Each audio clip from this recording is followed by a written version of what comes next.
In the cold silence of the autopsy room, I was about to begin another procedure, a day like any other in the routine of a coroner. But at that moment, something impossible happened before my eyes. An indescribable sensation took over the room, as if someone or something was still there. Have you ever stopped to think about what happens in the exact seconds after your last breath? Have you ever wondered if consciousness simply fades away, or if there's something that continues? What if I told you that after examining hundreds of bodies, there are signs that science cannot explain, and that some of them point to the existence of another reality? Today, I'm going to share with you one of the most enigmatic cases I've ever witnessed. And after hearing it, you might never look at death the same way again. His name is known only in the silent corridors of the Forensic Medicine Institute. Having graduated over 20 years ago, he has examined over 5,000 bodies throughout his career.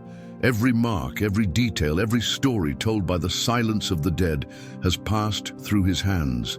He wasn't one to easily believe in what couldn't be measured or proven. His life was filled with reports, and concrete evidence.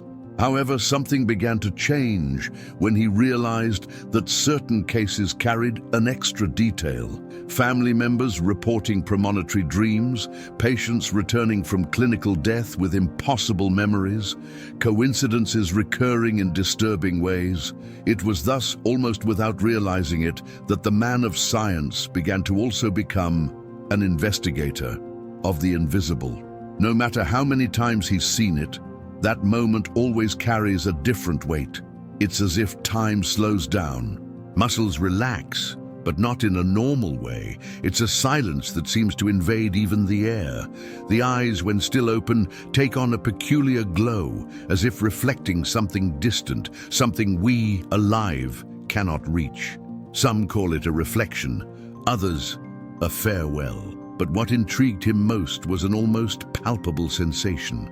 The environment was changing. The air seemed denser, and for a brief second, it was as if something were leaving his body, severing an invisible connection. There were times when nurses, technicians, and even family members in the room swore they felt a sudden chill, a cold breath, or even heard a sigh that couldn't have come from anyone else.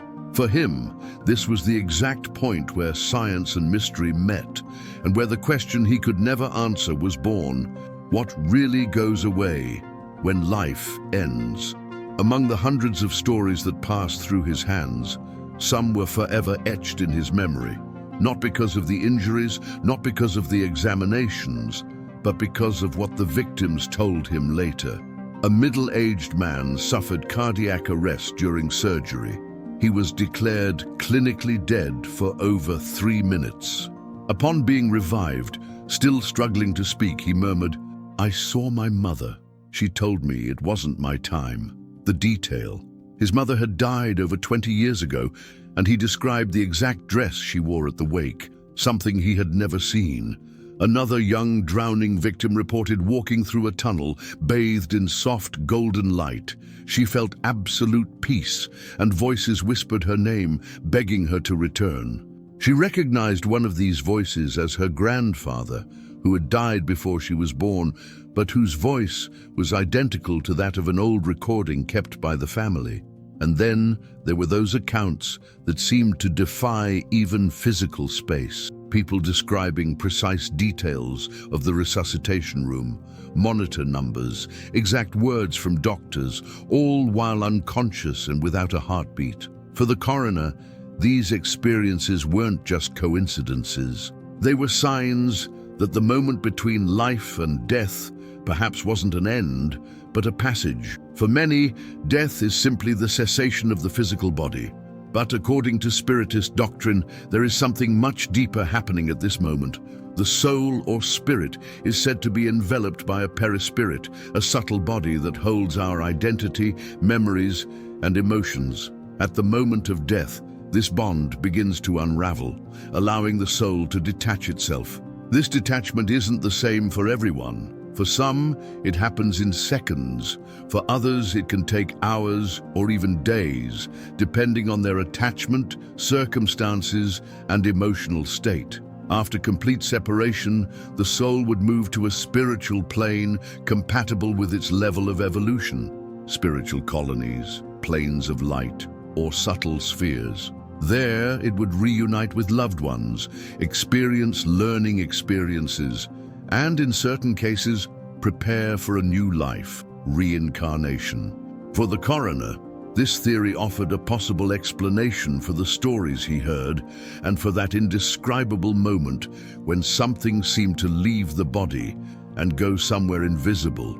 Despite all the fascinating accounts, the coroner has always kept his feet firmly planted in science. He knows that every heartbeat, every brainwave, and every bodily reaction can be measured.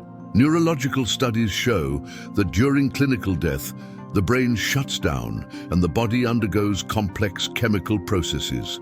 Science can explain this, but it cannot explain vivid memories, images of light, or encounters with loved ones while the person is clinically without vital signs. Science can measure, record, and classify, but there are limits. Limits that lie precisely where near-death accounts begin. It is there, on the border between what we can prove and what we can only feel, that the mystery of life and death reveals itself. And the more he studied, the more unanswered questions emerged, making it clear that something bigger and invisible may actually exist. Some observed events defy even the most rigid logic. Clocks stopping at the exact moment of death, lights flickering strangely, monitors displaying impossible signals. Family members outside the room report vivid dreams or feeling unexplained presences at the exact moment of death. Chills, smells, and even whispers coincide with the body's departure.